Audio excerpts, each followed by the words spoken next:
Ladies and gentlemen, boys and girls, Atlanta Falcon Nation, what it do? What it do? This your boy K Styles, 1/3 of the heavy hitters. Every Tuesday night at 8 p.m. I'll let my boys introduce themselves. Go I ahead, already Mike. know. Let my boy Mad Mike, aka the Mad Mhm. Scientist. We got Jew Talk Sports, aka Jew. the I am voice Jew of Talk reason, Sports. No, the I'm calm Jew one. Talk Sports. Yeah, man. Juju on that beat, whatever y'all want to call me, the voice of reason, all three of them, all of them. so how we doing today, fellas? Hey, On this man. Hey man, Monday after another disappointing loss. How Hey, we I'm feel? chilling, man. We got to get back on real quick. We got to turn around. We got to put that game behind us real quick because Thursday coming up real fast. So them guys can't lay around in their misery. They better be ready to play. We only got a couple more days.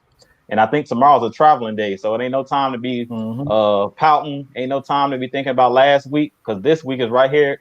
It's coming up fast. So them guys better Okay. get ready. Okay, so before we get to the three keys to victory, I'm gonna give a couple shout outs to the boy 34 ATM 05, Jerry Bowie, Ezekiel King. And hey, you got Jude Talk Sports, you got Jeffrey Reed saying what's good. Yeah, that's my So pops. That's pops in the chat. What's up, and I Pop? would say Mark 504, but he already trolling. So we're gonna move past that. We're gonna get straight to these three keys of Oh, victory. pops. Mike, I'll let go ahead and start it off. What you think?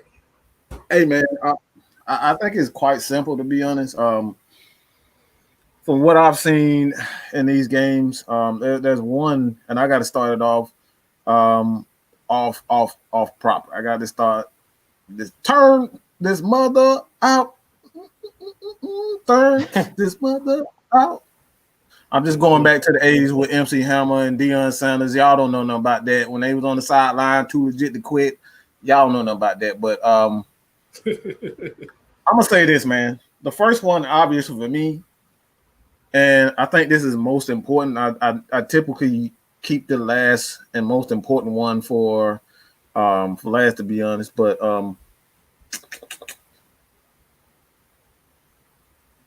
coaches just got to stop losing games.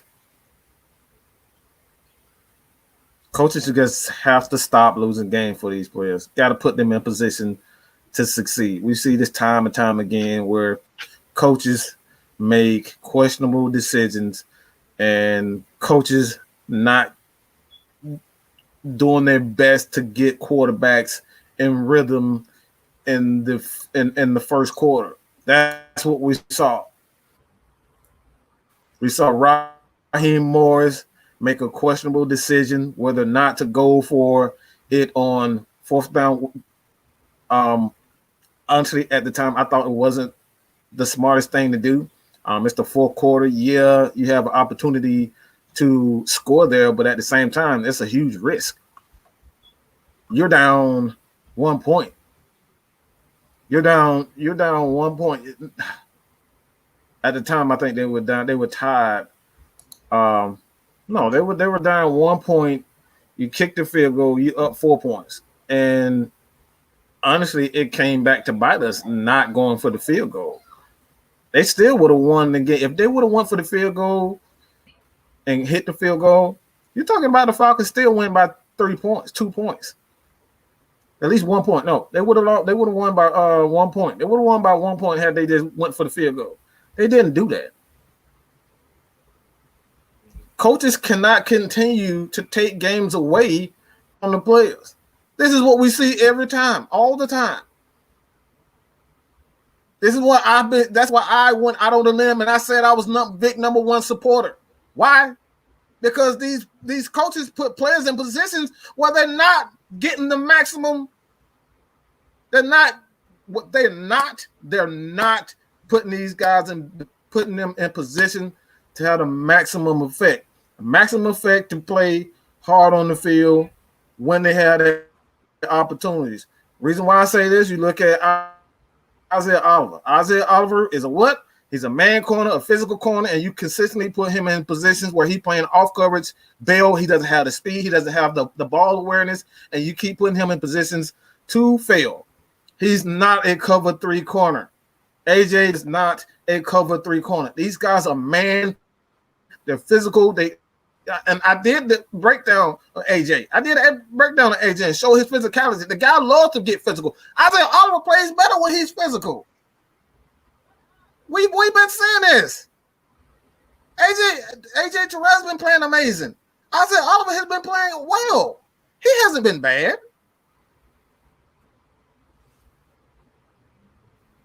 He hasn't been playing bad. Is he great? Absolutely not. But he's not as terrible as people keep saying he is. Know what I'm saying? So coaches got to stop. Coaches have to stop. They must stop putting these players in position to fail. Go for the field goal. No, we can't keep a goddamn 3 lead. We can't keep a 20-point lead. Does it really matter how many damn points we up? We just need to get it. We just need to get at this point, we just need to find Jesus, okay? Let's just find Jesus and pray to Jesus, pray to Allah, whoever you want to pray for. Because that's the only thing that's going to keep this team keep a lead.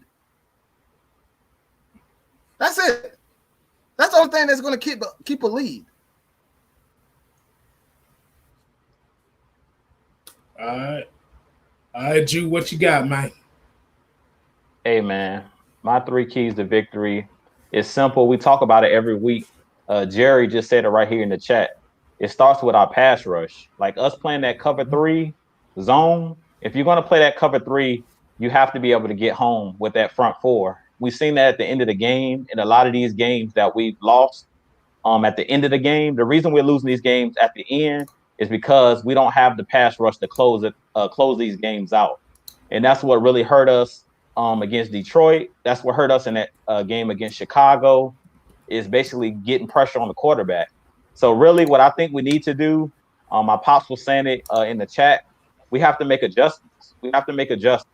Like heading into this game against the Carolina Panthers, at the end of the game, if it's close and it comes down to a last drive and the Panthers have the ball, we need to start blitzing. We have to send the blitz, because if you notice in this last game, one thing you guys know that I wasn't huge on the Dan Quinn bringing in an interim head coach, because I felt like the interim guys or the guys that were his assistants, they were sipping the Dan Quinn Kool-Aid.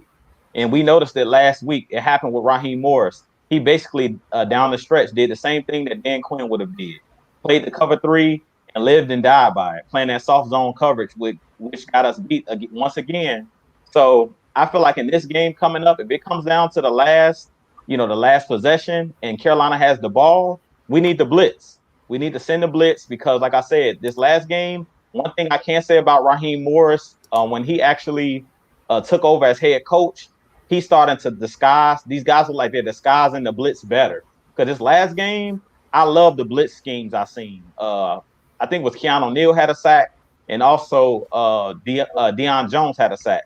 And it was like perfect. He came right up the A gap, and it was nothing that Stafford could do, because Deion Jones, his speed, like that ball has to come out quick. And if it's not like a quick screen pass or something like that, you're not going to be able to get that ball off that quick, and you're not going to outrun Deion Jones. I see someone in the chat talking about Kendall Sheffield. I'm not even going to lie. Kendall Sheffield sucks last game, but it's cool. Let's hope he has a better game on Thursday. I don't know about that. To me, the secondary has been playing well. So I don't know about that comment from Muhammad. Personally, I don't really think that Kendall Sheffield is playing bad. I really think that you can't expect a secondary to play well when you don't have no pass rush. And that's really what we're seeing. Like, they're not getting no pressure on the quarterback. So if you're playing a cover 3 or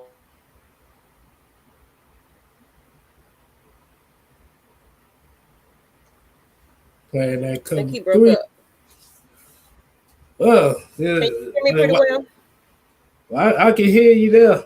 But okay. for what you were saying, you own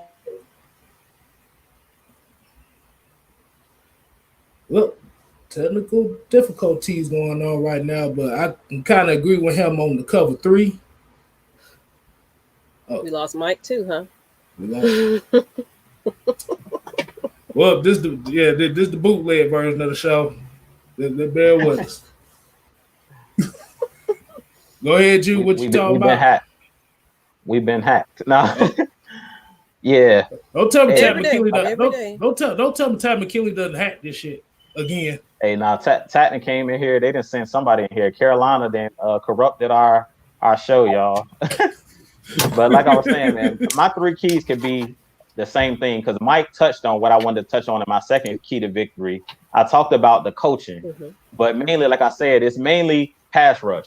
That's the biggest problem I'm seeing with this team. It's the pass rush. Like I was touching on the fans' comment about Kendall Sheffield. Like to me, Kendall Sheffield is not playing bad. Really, nobody in the secondary at this point, since Raheem Morris has taken over, is playing bad. Even Isaiah Oliver has looked better, but Mike's talked about it before. I feel like Raheem Morris is doing a better job of kind of hiding him and keeping a safety over top of him and helping. And they're playing more aggressive. So I really don't think that the secondary is playing bad. I really think that the main issue is the pass rush. So being that our pass rush right now is so suspect, I would be sending the blitz. We got to go back to the grits blitz, and we just got to get after these guys. Teddy Bridgewater will come out quick in this game because it came out quick last game. So in this game, it's mainly going to be about putting pressure on Teddy Bridgewater, getting your hands up, trying to bat and tip a ball, and getting turnovers, because that's something that I noticed about last game as well. Against Minnesota, if you guys remember, we had 3 interceptions in that first half. I think against Detroit, we didn't have no turnovers. I don't think that they fumbled or we got any interceptions last game. And if you remember, Matt Ryan had a fumble. So, we got to get turnovers. We talked about it before. Raheem Morris made it real simple. Defense, take the ball away, prevent them from scoring. Offense, go score the ball. And I'm going to leave it at that, K-Styles. You can go ahead and run with it, man. But pass rush. That's my 3 keys to victory. It's all about pass rush and affecting the quarterback. Can I go real fast? I just want to say the other 2 real quick. Go ahead, man. That like I said, everybody keep talking about Isaiah Oliver, man. Isaiah Oliver isn't a problem. Isaiah Oliver actually has been playing much better, and I would appreciate if the Falcons just get their knowledge up and actually decide to watch real film and stop listening to PFF and looking at PFF scores and listening to ESPN and listening to these dumbass people that are actually writing for these ridiculous companies. I won't say the name, but they know who they are. Stop listening to those people. He's actually playing much better, and this is why I have to check people all the time. Playing in the secondary, and if you got one particular weakness in your secondary and they keep going to that one single guy, that's not that one guy's problem. You're doing a horrible job as a coach of hiding him. This is what your boy Drew just said. You got to do a better job of hiding your weaknesses. If teams are continuously going at one particular player, you're not doing a very good job of hiding your weakness.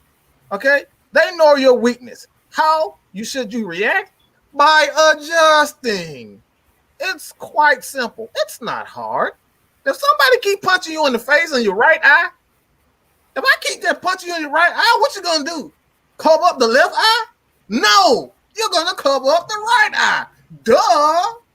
This is the stuff that I'm talking about. So if they continuously picking on one particular person, do something about it. Second one, keep giving the ball to Todd Gurley. Keep doing it because they can't handle the physicality. They can't handle his physicality. He's a big running back, and he deserves a lot of respect. But to go along with that offensive line, Caleb McGarry, oh my Jesus. Caleb McGarry is turning into an absolute monster. The dude he's turning into a beast. Him and Chris Lindstrom got something to say. So they got to continue to pound these guys, hitting that rock, and putting the body on the body. Third one, and most importantly, fans got to shut the fuck up. Fans got to shut the fuck up. Yeah, shut the fuck up. Shut the hell up. shut your asses up because you don't know what you're talking about. Why do I say that? Because you're pissing off not just you pissing off me, you're pissing off the players. This actually does affect people. There are people also. So when you go on Instagram and saying this, and then you go into the game, and this is going to be my rant, my 2-point conversion. You go into games and vandalizing people crap. That does affect people on the field. So if we're going to win, let's get behind these players. Support goes a long way. So we got to support these guys. Even if they're 1-6, support them, bro. Support doesn't cost you anything. It doesn't. So go ahead, Kev. Do your thing, bro. But before I get to mine, I'm going to just give a couple more shout-outs. William, Amy, Slim Kid, 730. Fly Eagle, Fly for Life. But it's pretty much going to go to basically what it said about the pass rush. I mean, for the love of God, the last time we played them, Teddy Bridgewater was sitting back there calling an Uber. For his bottom bitches because he was not getting touched. You know what? But I will say this. I'm glad I said that too because it leads now to this is gonna be a new exclusive 3 types of stupid award that's gonna go for the way for. That's going for the coaching staff that blew that, like I said. Right, like I said, Raheem Morris, you cannot backtrack and say, "Oh, we should have nailed it." Like I said, if you ran it with Todd Gurley, stand on it. That's the part of coaching that is underrated. If you make a mistake, stand on it. Yeah, I'd have made mistakes before. Shit, I'm fat now. I'm standing on it. Whatever. But I digress from my point. Like I said, basically pass rush. That's it. Like I said, don't do the same thing twice. You gotta be unpredictable. That's what because if you sitting there and you playing soft shell, and like you said, you know your pass rush ain't getting there. Fuck it. Send 2 more linebackers, send a corner. Do it for 60 damn minutes. Like I said, that's gonna be my automatic one of my top 3 keys every week now. It's 60 minutes. Pretty much the same shit every week. Exactly. I'm listening they didn't to listen a Drake. to what you said. Do what you did last week. Yeah. I'm sitting here listening to a Drake album all over again. Like, damn, bro. Maybe she will. Maybe I'm gonna just leave it at that. You know, I haven't heard about Denard. I got to look into that. But the only person that's hurt right now, of course, we all know is Tech. John Kaminski still on the COVID list. Marlon Davidson came off the COVID list, but John Kaminski still on the COVID list. He the only one still on there. So, but my dad was just saying in the chat, here y'all go, y'all. Dumb, Dumber, and Dumber, Ed, and Eddie, whatever y'all want to say. We continue to do dumb things. I talked about it last week with our coaching smart. And that's why it's like, it's just what K-Sauce just saying. Like, the coaching staff just double down on what you did. If you decided to go for it, like you said, hindsight is always 20/20. Like, if we would have picked it up, he would have been the genius. But when it's 4th and 5, I feel like the biggest problem I had with them going for it is our defense was actually playing pretty well. So if you got the lead 4-4, like, it's different if it's kind of like, okay, we're in a game where they're scoring touchdowns. Like against Green Bay, they were going down scoring touchdowns. I feel like don't come in, and Mike talked about this last week after the game. Don't come into the game like to me, they're coming into the game with a preset game plan, and they're not making adjustments during the game. Every game is different. So you can't come to the game and say, well, we get on the 50-yard line, we're going to go for it. It doesn't work like that. Like, you have to, like what Mike was saying, make in-game adjustments. It can't be, well, this is our game plan and we're going to stick to it. It got to be based off of, okay, is our defense playing well? Okay, if our defense is playing well, then okay, we can kick the field goal and go up by 4 because they might stop them and not let them get in field goal range. If it's a game where, okay, they're scoring touchdowns every time, like a nosebleed, like in Green Bay, where we couldn't stop them, okay, well, we're going to have to go for it now and play ultra aggressive because field goals is not going to be enough to beat this team. But you can't come into the game and say, well, if we get on this yard line, we're going to automatically go for it. It don't work that way. You have to make the in-game adjustments, and that's one of the big things I'm seeing with our coaching staff is they're not making in-game adjustments. It's like they're coming into the game with their game plan, with certain plays they're going to run, and they're not making those adjustments. And that's a huge issue. And that's one of the biggest issues that I'm noticing, especially with these going for it on 4th down, saying we're trying to play aggressive. It's not about playing aggressive all the time. It's about playing smart. And sometimes when you play smart, that is being aggressive. Can we do either one, aggressive or smart? I'll ask for anything right at this point. Exactly. I'm about to say we bring Mr. Coach Clyde out there. Hey, that's my girl, my Falcons girl. Asia Harrison the Bunny. Rodney Reed, what it do? Welcome and shout out to Jules' dad for tuning in. We got to give him a big shout out. OG. Shout out to Pop. Shout out to the wife. Gianni Phillips, they won't change because their defensive philosophy rush 4, drop 7. 4-3 does emphasize. You know what? I'm getting echoes in my ear. Hold on. Y'all go ahead and finish that. But basically, Gianni saying basically rush 4, drop 7. I like if your defensive line is too small for that. Yeah. That's basically what you've been saying the whole time. That's what Mike been saying the whole time.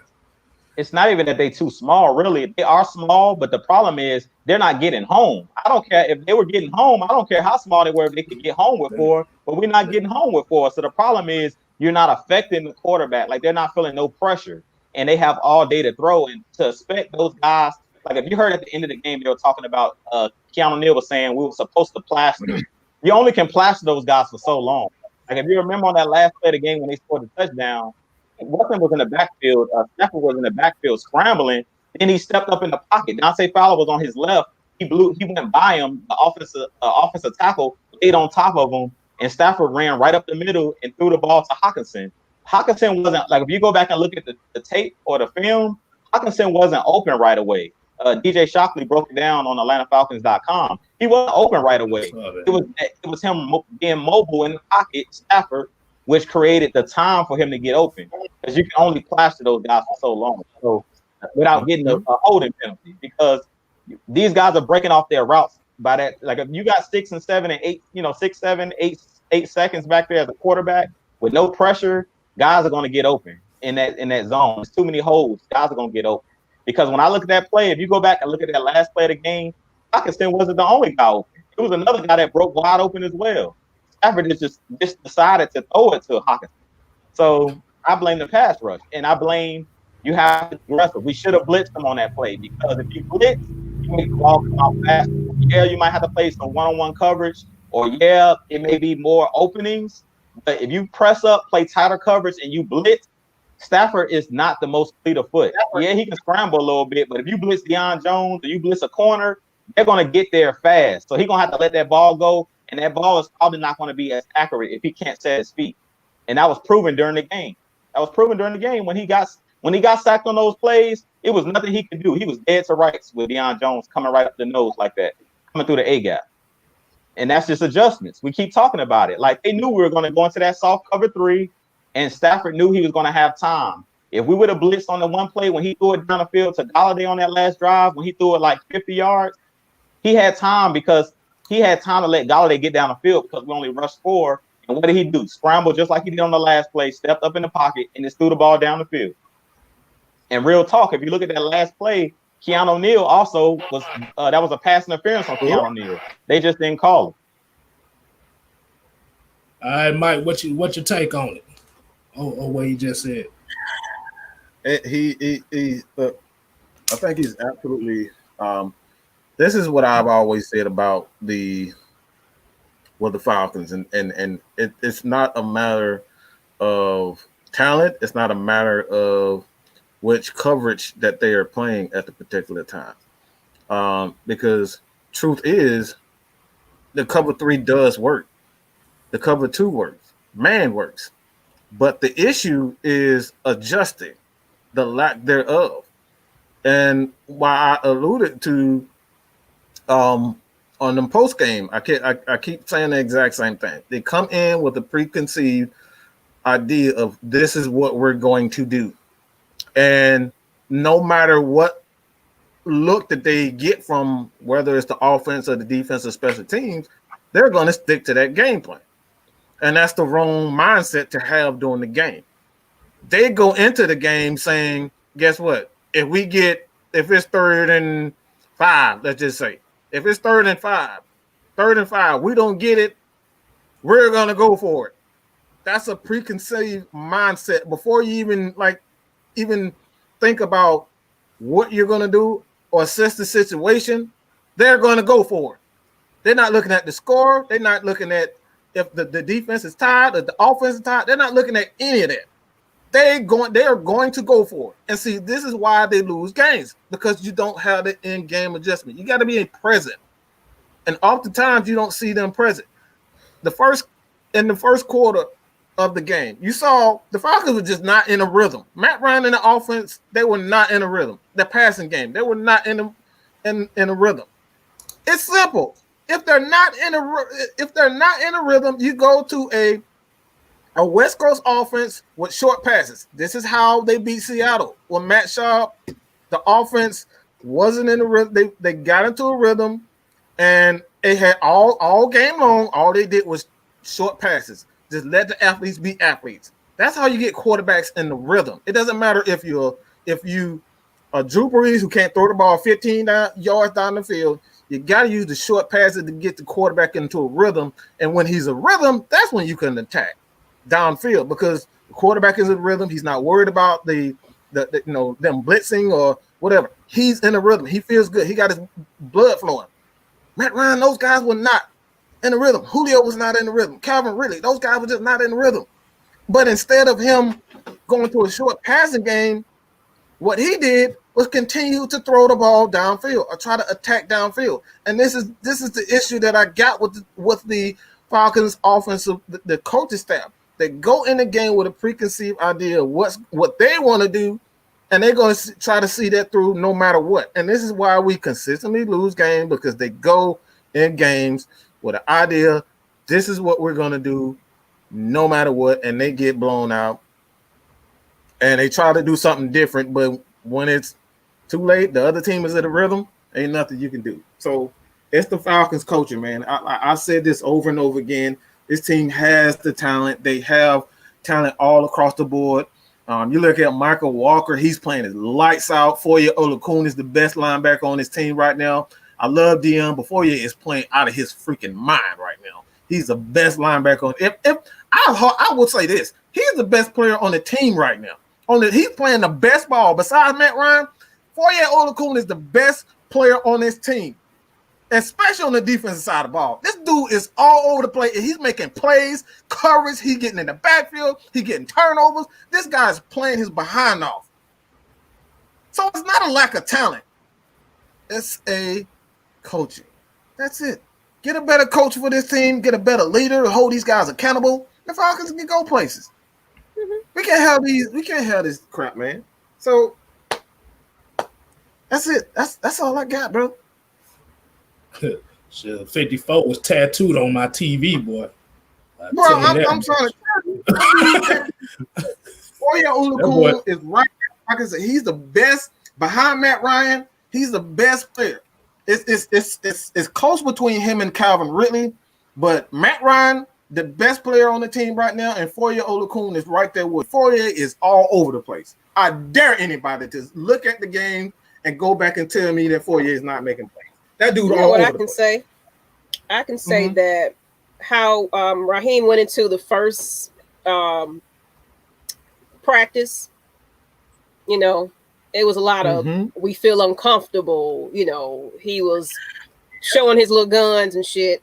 It didn't seem like it was the same thing.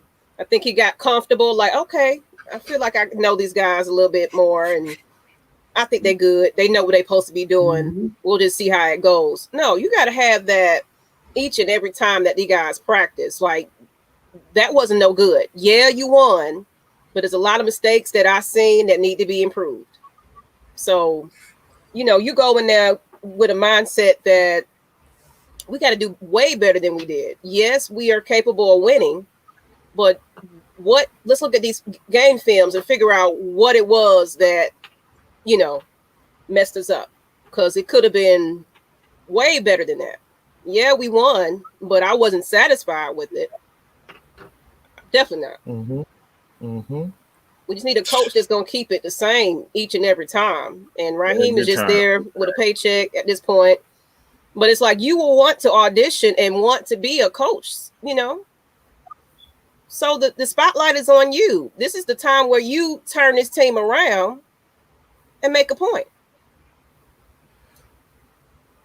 Yeah, I mean, no, he can't. Like you say, he can't use that Minnesota game as an audition. Oh yeah, I'm ready to be a head coach. Nah, it don't look like that.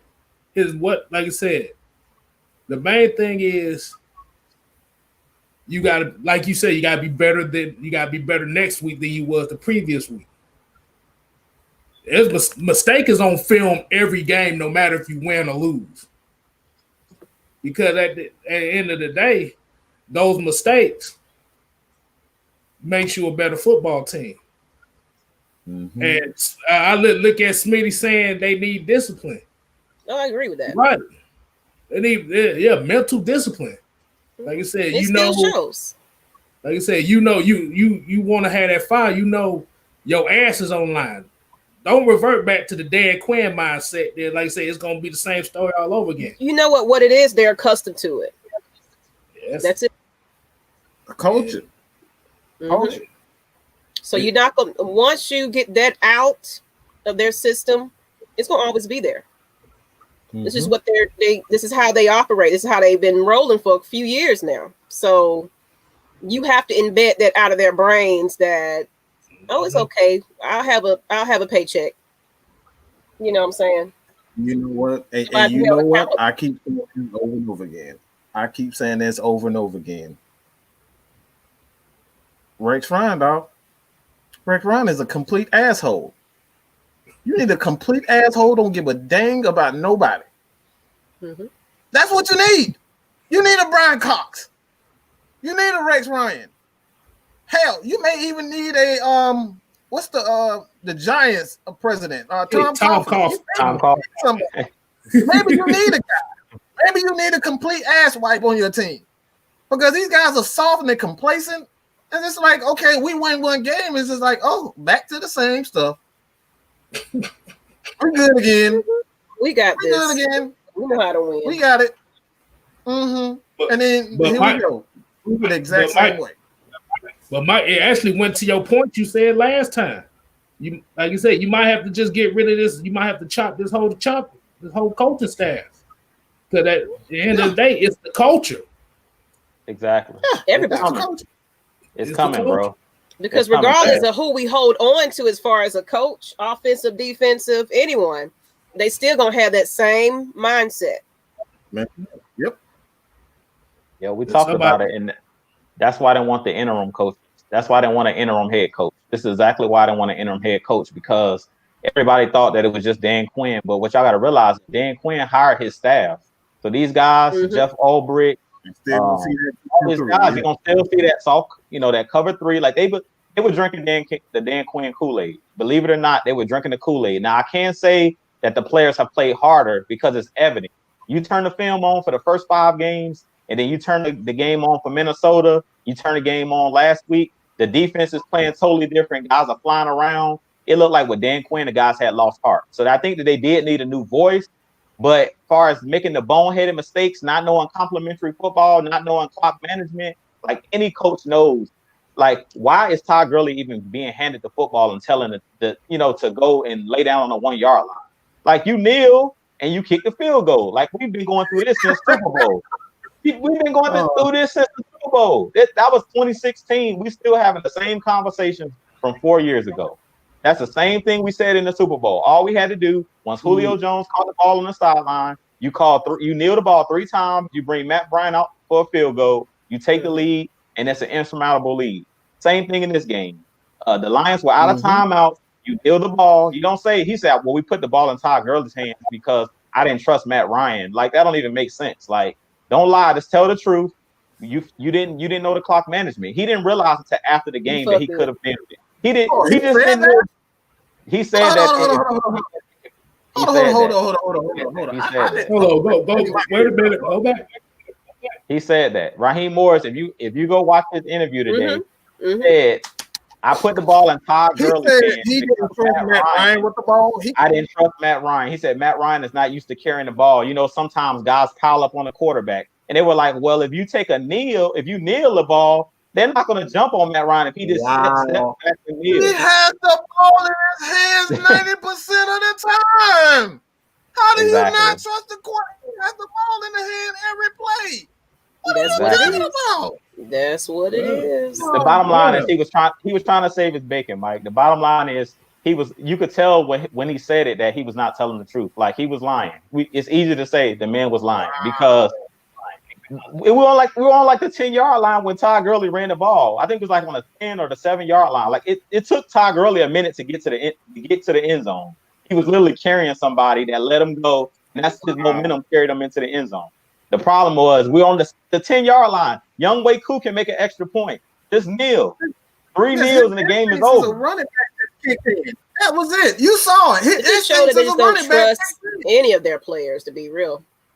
Well, Well, then that leads to my powdered toast moment of the day goes to Raheem. I was waiting on it. Stupid ass comment. Who is it today? And it will be Raheem Morris for that stupid ass comment I just heard. Go back and watch. Yeah, you got to go back and play it. Y'all got to go watch it. It was terrible. My thing is, like you said, Kevin, own it. Own it. You got to own your mistakes. That's where your balls drop as a coach. You own your mistakes. Yeah. But we done went through this with the Seattle game where he talking about he game plan for Chris Carson instead of Russell Wilson. He went. I forgot another game he did. Goddamn, it's 6 of them in the L column, so I forgot what other game he did in that one. Nah, bro, you can't go. You can't do that. We know all the coaches get the powder toast award for us not knowing how to recover an onside kick, telling the guys to back away from the football like it's a bomb out there on the field. Yeah, like, bro, this ain't Vietnam. Goddamn. What you talking about? Nah, man, Raheem, you can't do that, man. You trying to get a head coaching job, you can't do that. He literally just killed his head coaching thing with that statement alone. That's your franchise quarterback. Because notice Blake came on that field and was right there in the back. Just like, he only do that when he pissed off. He got them arm folded like he about to go chop somebody's head off. He watching everything, man. The problem is, like K-Style said, stop backtracking. Our coaches need to stop backtracking. If you went for it, just stand behind what you did. We was trying to be aggressive. They keep asking you the same question. You keep repeating the same answer. I was trying to be aggressive. If it come up and they ask you the question a different way, I was trying to be aggressive. But when you start backtracking, and this is what we talk about, identity. And that's what Mike's talking about. Rex Ryan, when he give you his answer, he going to stand flat-footed on his answer. He not going to backtrack and say, well, I could have did this. Well, I could have did that. He going to say, I blitzed because I felt like that was the best thing to do. And they asked him another question. I blitzed because I thought it was the best. Like, he's not going to be doing too much backtracking. That's the problem. Dan Quinn was doing it, and now Raheem Morris is doing the same exact thing. Stand on your word. Stand on your word. Exactly, man. Oh, my God. I can't believe he said that. Like quarterbacks are the most sure-handed players on the field. Like, how do you say with a straight face that you don't trust a quarterback to handle? That's what they do. Every single player is handle the ball. What the hell are you talking about? Like, bro, you kidding me? He forgot they snapped the ball to the quarterback when you get in the victory formation. I ain't never seen somebody put their running back there in victory formation and take a kneel. We have a question right here. I hate to suggest this, but do you think that the Falcons will entertain the thought of an Alex Mack trade? I wouldn't if you got any sense. If you got any sense, I always talk about the trenches. Hey, Alex Mack is the guy to make all the calls. Him and Matt Ryan, they're like one brain. Those guys, he's the one making all the line calls. He's the one that was helping the Caleb McGarry's, the Chris Lindstrom's that's right next to him, the guards and stuff like that. He's the guy that's telling those guys what to do. So he's kind of like the brains on the field. And I like Alex Mack because Alex Mack is just one of those, those hard-nosed players. Like if you watch him, he's one of those players that plays through the echoes of the whistle. Like you'll see him running downfield on a running play, and he'll be pushing him and Chris Lindstrom. I seen Chris Lindstrom one game help pull Todd Gurley into the end zone. I think that was against Green Bay. It was kind of like he just helped push him into the end zone. And Alex Mack is one of them same type of players where you see him pushing the pile, and he's just one of the smartest players on the team. So I feel like you never should that's like saying get rid of your quarterback. Alex Mack is the brains of that offensive line. Without him, and that's why I really my heart stopped a little bit on Sunday when he went down with that injury. I was like, I hope it ain't serious. Because when I seen, I was like, oh man, that's Alex Mack down. I was like, I hope that Hennessy don't have to play the center position because he has no experience. You know what I'm saying? So I'm like, Alex Mack keeps everybody in line, everybody on the offense. So I wouldn't even entertain a trade for Alex Mack. You can't replace that. Go and ask the Saints when they let go of when they traded Jimmy Graham. And they went and got Max Unger. That was the Seahawks traded for Jimmy Graham. I think they regretted, trading for Jimmy Graham and letting go of Max Unger because Max Unger was one of those guys just like Alex Mack. He was the brains of that offensive line, and right after he left, trust me, Russell Wilson was running for his life. Oh, I can give you a perfect example of that too. Jeff Saturday and Peyton Manning. Ooh. Like that, when Jeff Saturday was gone, Peyton Manning started getting hurt. Yeah. As that quarterback center combo, like I said before, is one of the most important relationships to have on that field. And I don't think you want Hennessy right now because if he's making the calls, he's gonna be looking like he drunk some Hennessy during the game. But you need Alex Mack to mold him because Hennessy is going to take some time. That's a project right there. What you think about that, Mike? I echo you guys' exact sentiment. I just don't think you do that. If anything, you offer him a contract, an extension at this point, and try to sell him on the next coach. Bring in a head coach like a Rex Ryan or Wade Phillips, or even bring in Bieniemy, but you bring in a veteran defensive coordinator. Todd Bowles is a guy that I would even look at to bring in also. I think he's doing a wonderful job in Tampa. This is one thing that I've always stated with a lot of people that I will not name, but everybody says that it's impossible to turn the defense around in a year. Todd Bowles did it. Rex Ryan did it. Don Martinell did it. So to tell me that the Falcons don't have enough pieces to turn this defense around to make it a respectable defense, that's absolutely false. We've seen this before. Tampa, they were 32nd in the next year with Todd Bowles at the helm, calling plays for that defense, and they still don't have the best secondary. Like, let's make that clear. They don't have the best secondary. Those guys not very good. He does a great job of making the quarterback uncomfortable. That's what Todd Bowles do. So what I would do is bring in a guy like Todd Bowles, a young offensive coordinator you can groom to become the next head coach for the Atlanta Falcons. But they need, at this point in time, until Matt Ryan is no longer an Atlanta Falcons. Draft a quarterback in the second, third round to kind of sit behind Matt Ryan for the next year or 3 years. But bringing a guy like Todd Bowles can turn this team around in no time, turn that defense around in no time.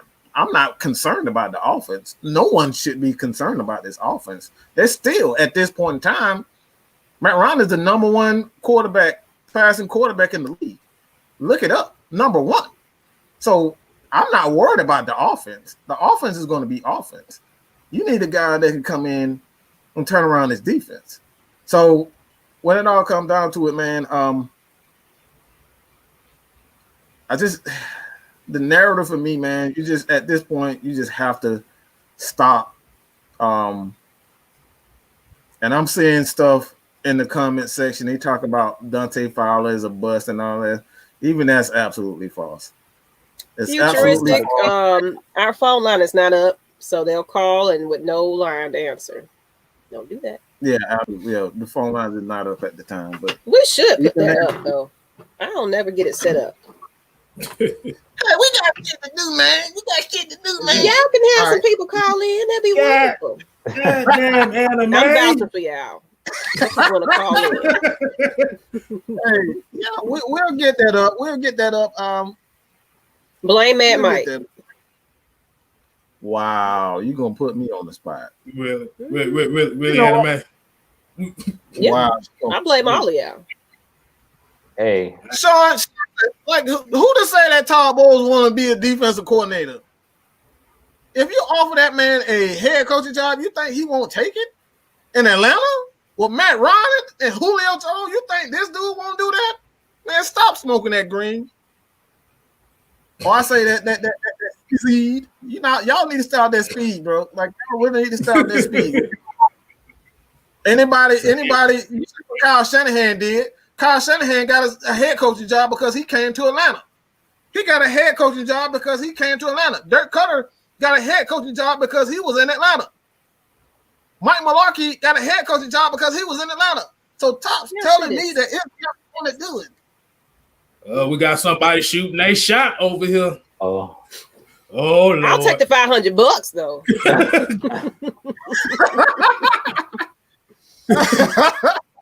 Y'all are no good. Blah. Wait a minute. tell him, Maggie, I'm not for sale. She not for sale. We don't sell them over here. That's right. Let's go down to Ford Industrial with that. Y'all come take that 500 though. Y'all come Look correct. at this shirt. Trust me, you'll get beat up. Yeah. But yeah, like I said, I agree with Mike. Like I said, offense ain't the problem. Hell, the last game just showed you that. If you got your head coach talking about we should have kneeled, like I said, if they gonna go for the touchdown and should have kneeled, he had no trust in his defense.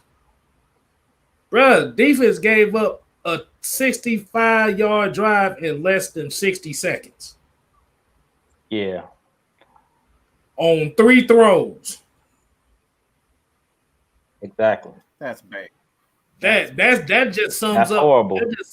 That just sums up what the play calling been. Exactly. What more can we say?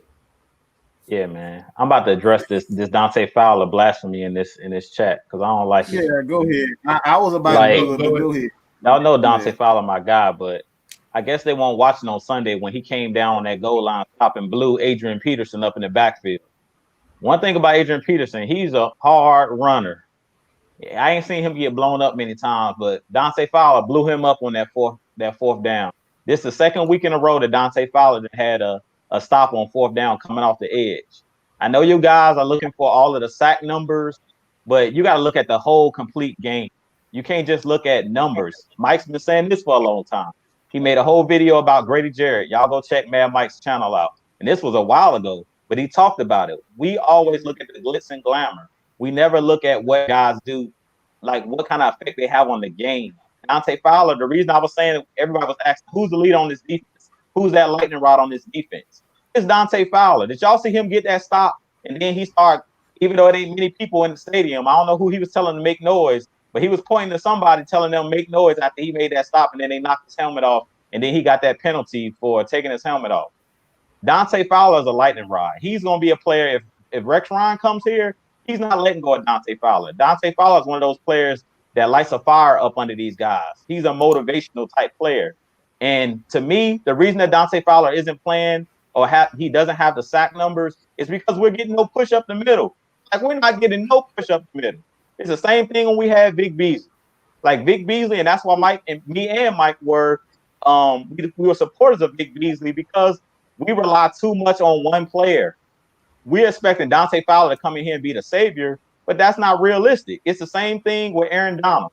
You guys go watch the Super Bowl that Aaron Donald played in. He didn't have any sacks in that game. He didn't even have any tackles for loss in that game. And that's because the Rams defense relies heavily on him. It's the same thing with Dante Fowler. When he came in, we're expecting Dante Fowler to get 10 plus sacks, but it's not realistic because, to be honest, I thought this defensive line for the Falcons was going to be a lot better. And the reason I thought that coming into the season is because I talked about the depth that we had. But if we be honest, we haven't been healthy the whole season. Like Marlon Davidson, he was supposed to be the guy to come in and be that guy next to Grady Jarrett to, help him with those double teams, get those double teams off him. And Marlon Davidson hasn't even played really this year. He's played 3 games because he was on the COVID list, and then he came into the season with that knee injury. John Kaminski, he's another guy that was supposed to take a leap. Grady Jarrett was talking about him, that he was a player that took a big step during the small training camp that they had. He's been off the field with the COVID injury and some other injuries early in the season. So we be honest, I've talked about it before. We're playing way too many guys like Steven Means, like Charles Harris, guys that really are like 15 to 20 snap guys, but they're playing majority of the snaps because these guys are injured. So I don't really know what you guys want out of Dante Fowler, but if you be honest, we're really shorthanded, not only in the secondary, but we're shorthanded on the defensive line because they only rotate a couple guys in there because of the injuries. This last game, mainly I seen Dante Fowler playing, Steven Means on the edge. I really didn't even see Charles Harris a whole lot in this last game. And then Jacob Mariner. Those are the guys mainly that they're playing. So they basically have like a rotation of 4 guys that they're playing at that defensive end position. I thought that we were going to see a lot more of Marlon Davidson, who's been injured. I thought we were going to see a lot more of John Kaminski, but those guys are not playing. So I don't know what tape you guys are watching, what games you guys are watching on Sunday, but hey, Dante Fowler. Hey, in the middle of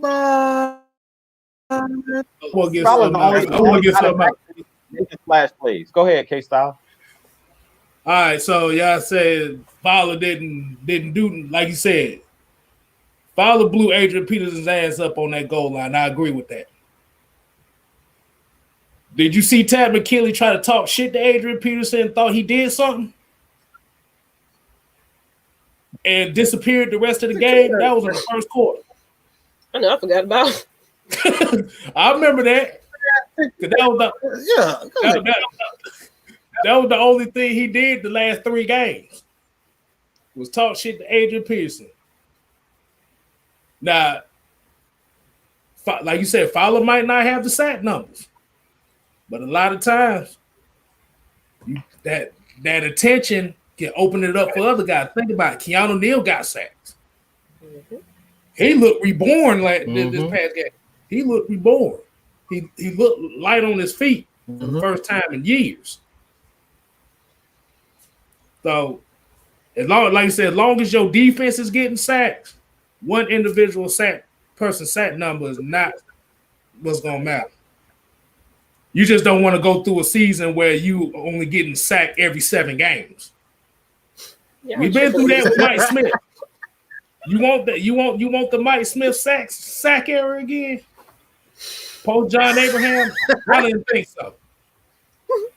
Look at Smitty talking about tax should be traded for season tickets and a bucket of chicken. Hey man, Tequila ain't got no part. Got no business being on the damn football team. Put your ass down somewhere. You need to put a damn tutu on. You need to be the first to all go. That damn. He need to go. Hold on. Here's Tag. Tag is about to join us in a second here.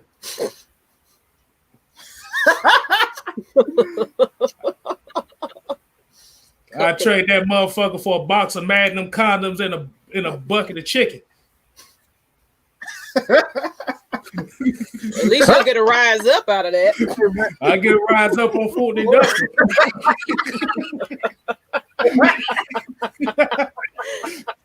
Y'all are horrible. It's horrible.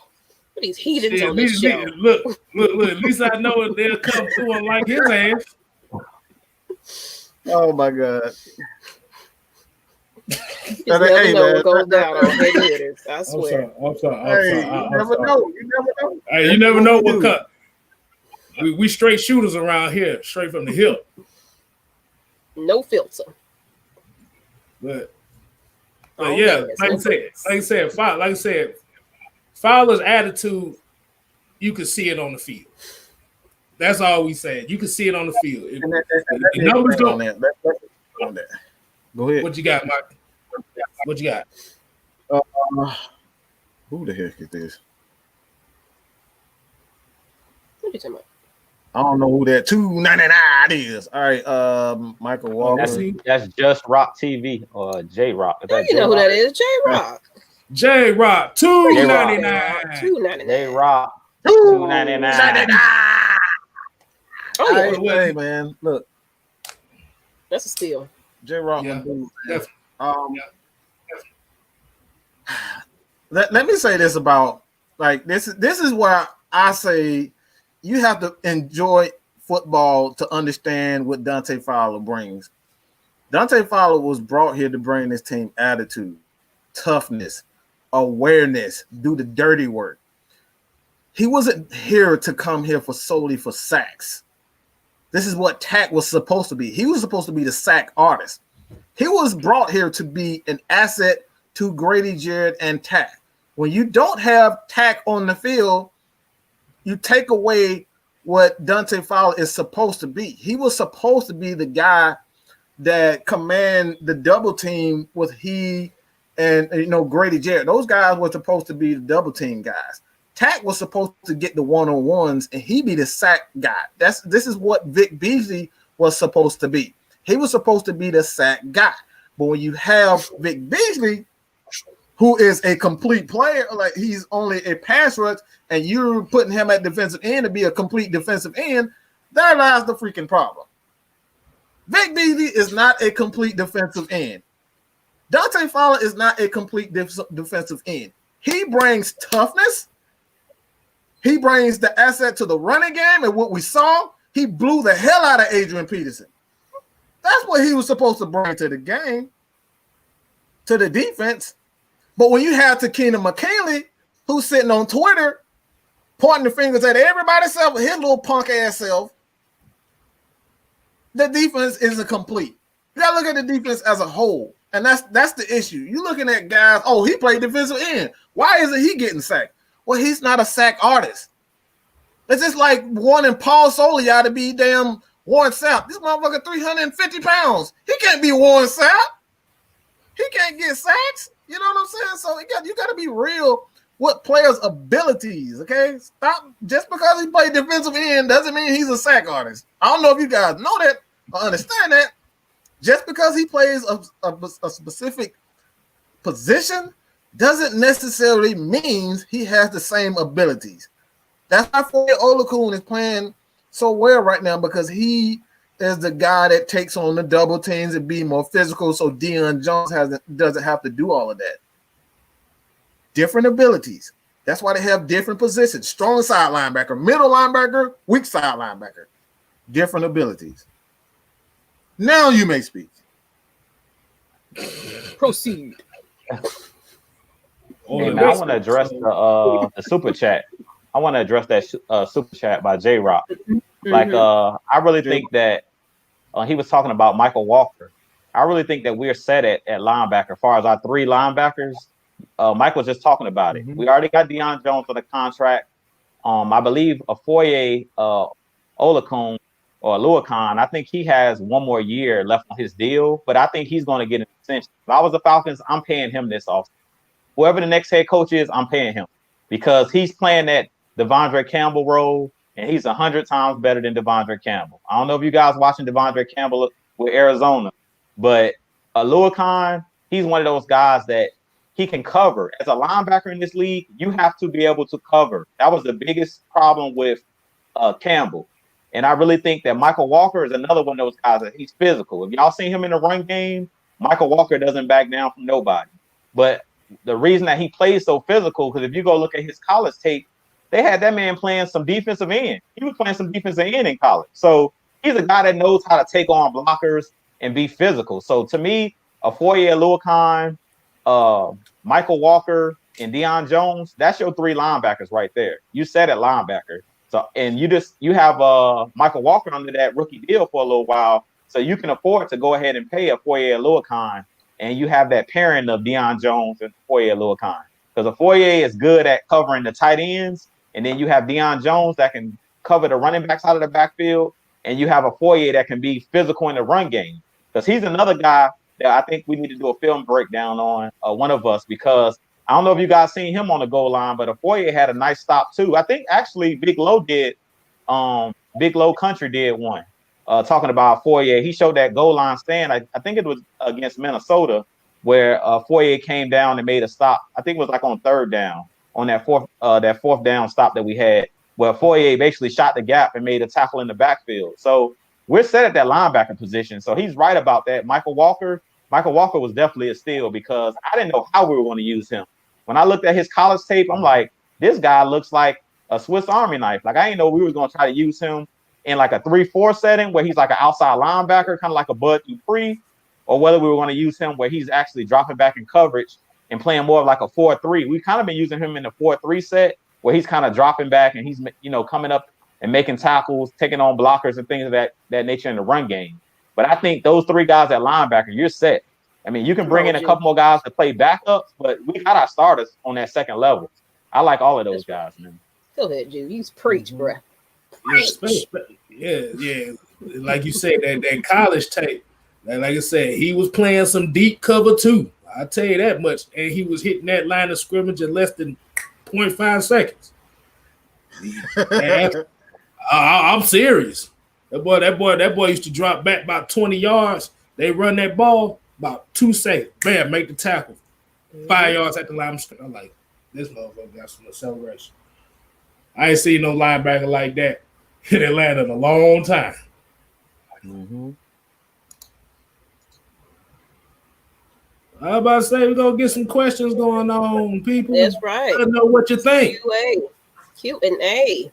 You guys ask what you want to hear.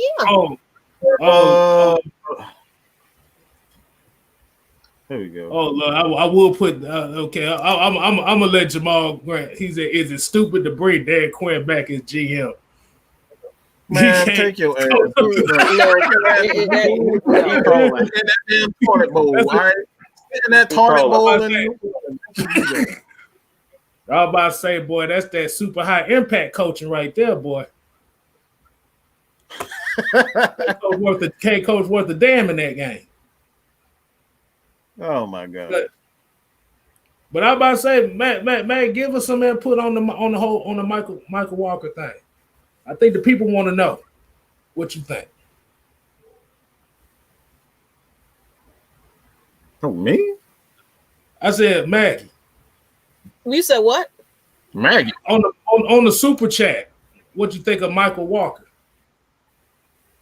Oh yeah, I said yeah. I'm excited about that. To me, that's a steal. Okay, yeah. Don't mind me. I'm still on the drowsy side of the game, so I'm hanging with you. No, it sounded like you said Mike.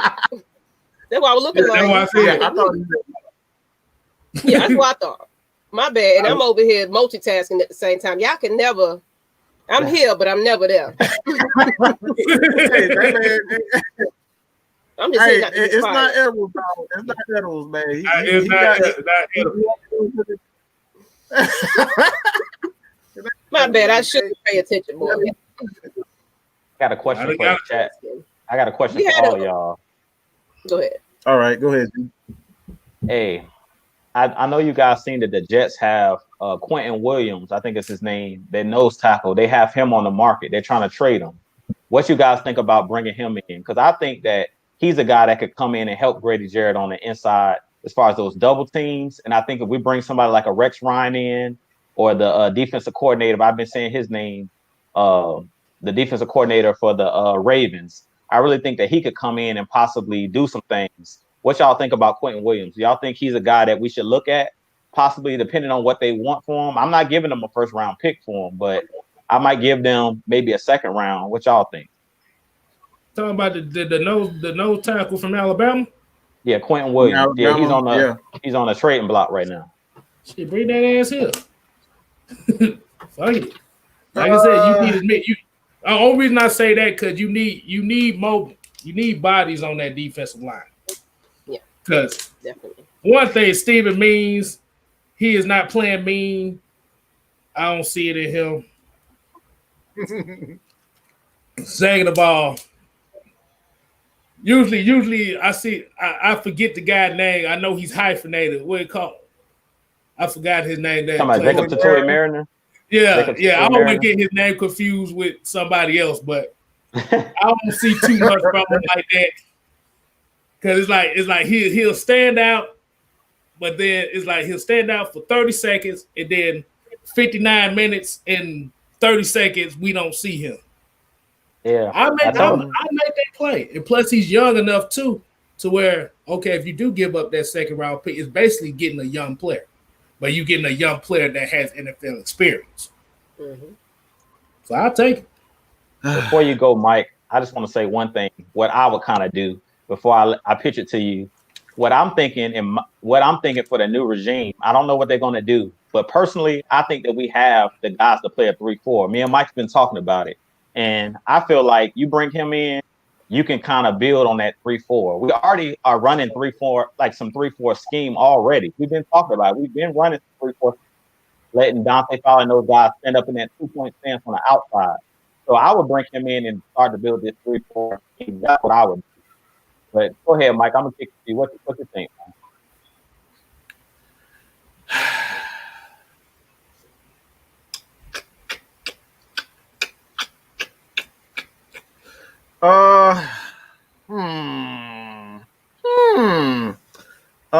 I'll say this.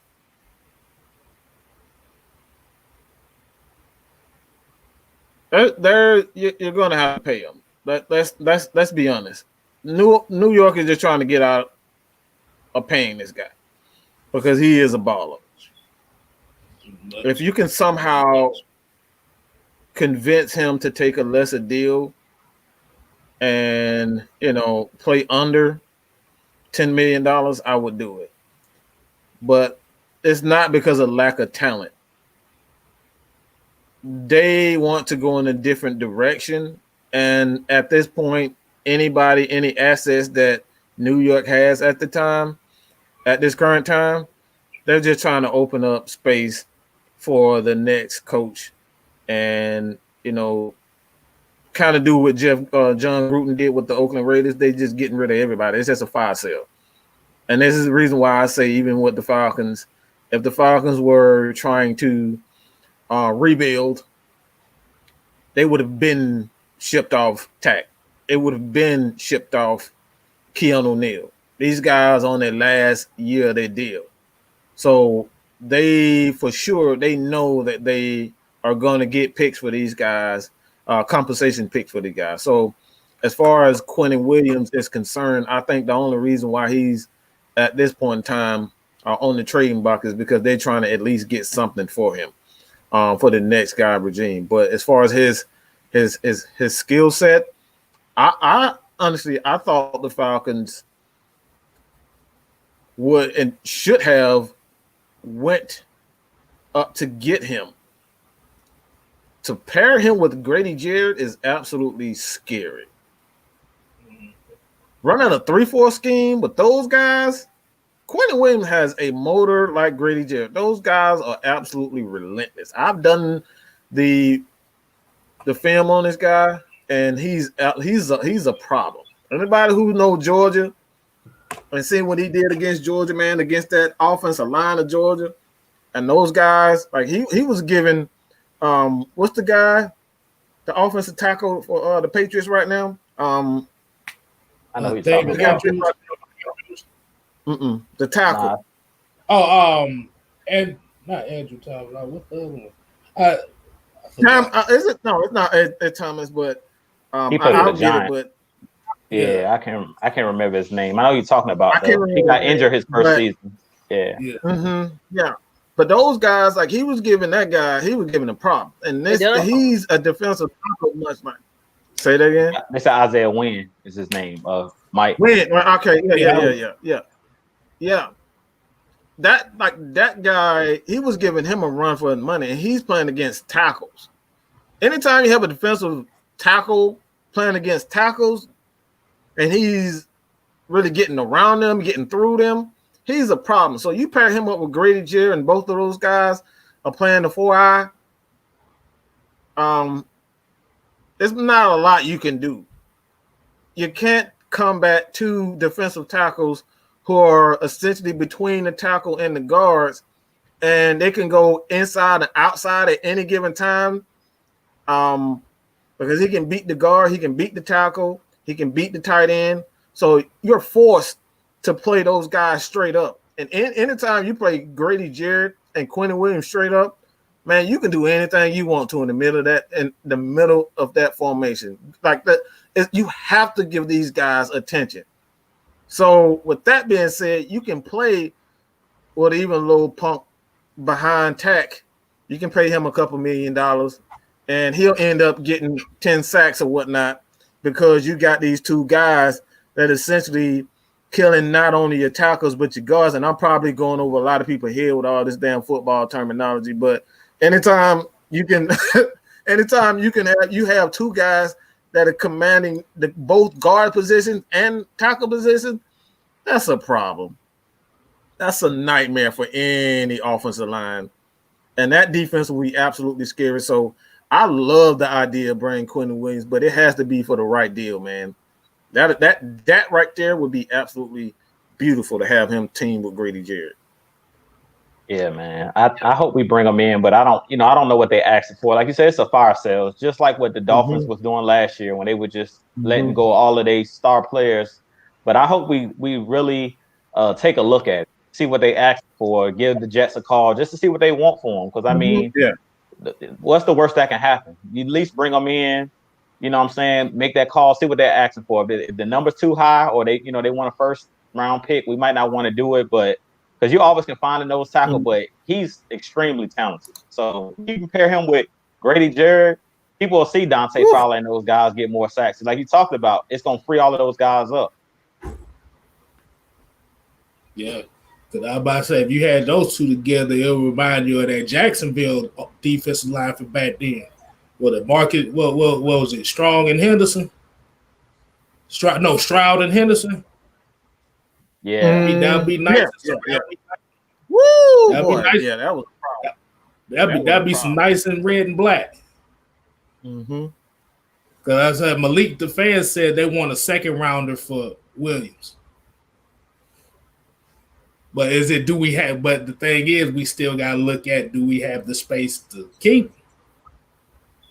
And also the next head coach, does he want all his picks? And that's like, you kind of have to get the, if they already have an idea of the coach that they want to bring in, like they have to have the conversations with him right now to see if he wants to pick or he wants to kind of have a fire sale, so to speak, get rid of certain people on the defensive side of the ball. If they have to, kind of sacrifice someone on the offensive side of the ball, you kind of got to get his post as far as, and this is the reason why Rich McKay and Arthur Blank have said, like, they're not making any moves because you can't make any moves because you don't know what the next head coach is thinking. Whether does he want to spend money via free agency? Does he like the players on the current roster? Does he want to get a handful of picks so he can make the necessary moves during the draft to get go up in the draft to go get a guy like Julio Jones who thinks is a special player in the draft? Like, these are the things that you don't know. And like I said before, people love to make assumptions about players before the draft actually happens, before we see their combine numbers. How many times that we've seen players in college that we thought was going to have an explosive combine and they look like absolute trash in the combine? Jake Fromm. But yeah, like that's what I'm talking about.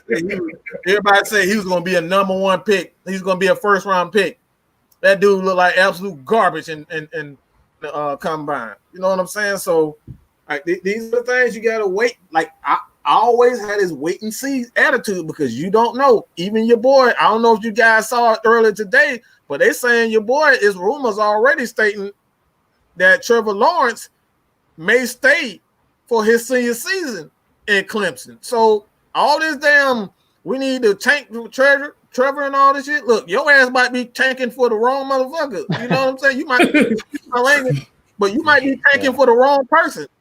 You might be tanking for damn Trent Dilfer. You know what I'm saying? The next Trent Dilfer. You up here tanking for guys you don't even want.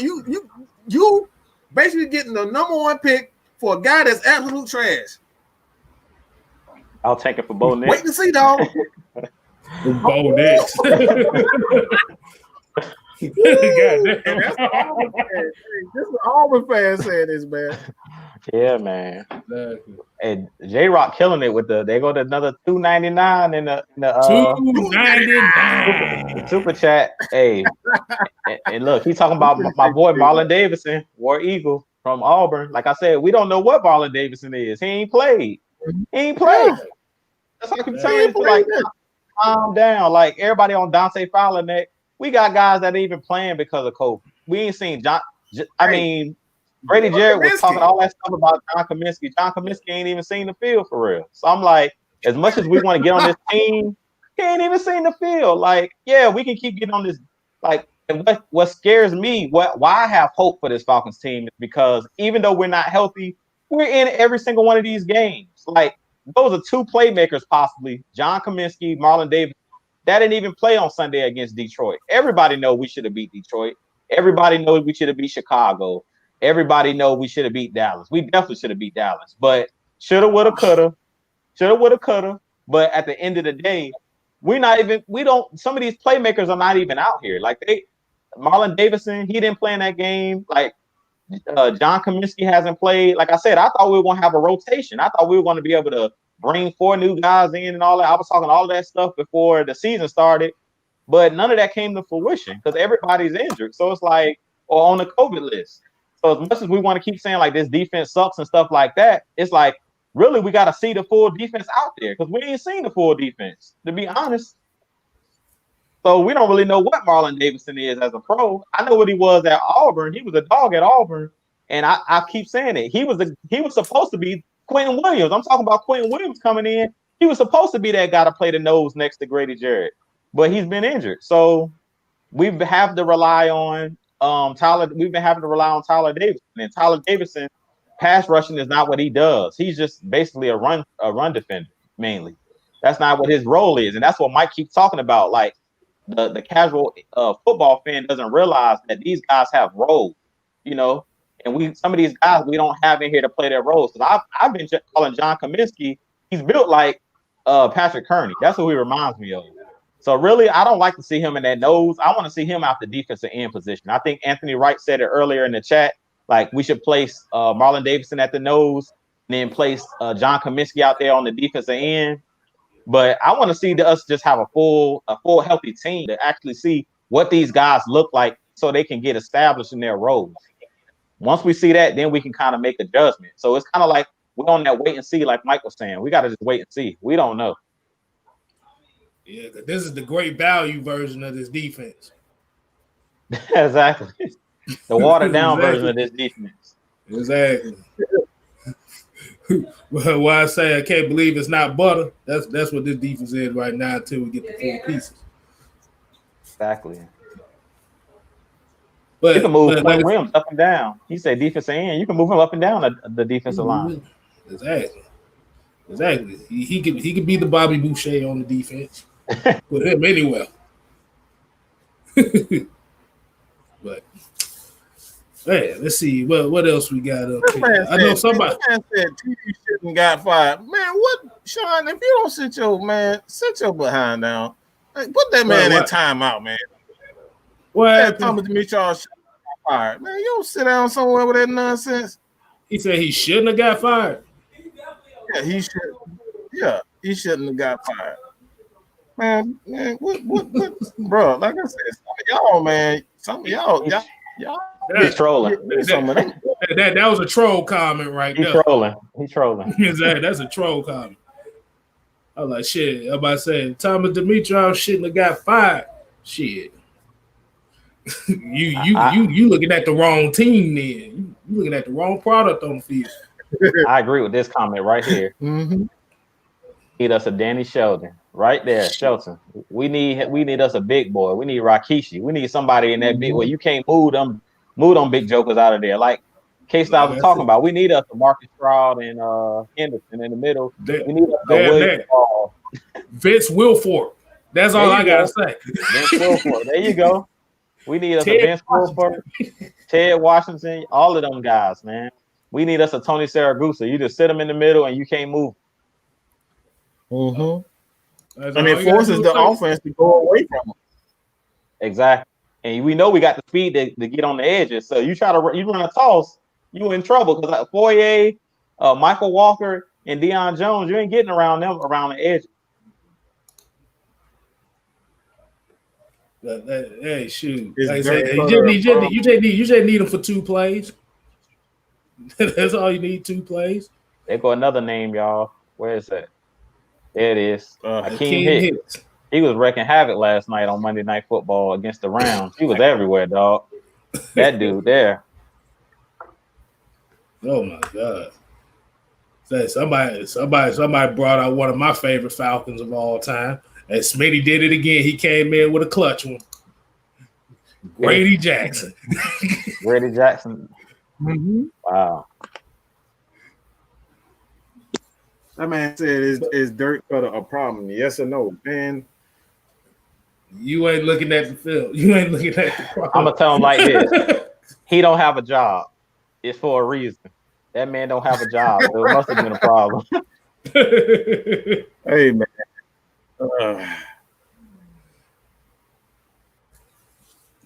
I'm starting over. Like I'm getting rid of. Yeah, I'm looking. Yeah, I'm getting rid of everybody on that coaching staff. I'm not bringing anybody back. You got to start completely over. The coach is dead. Has to stop. It's complete. Hey, look. So we get another Falcons Nation on the side.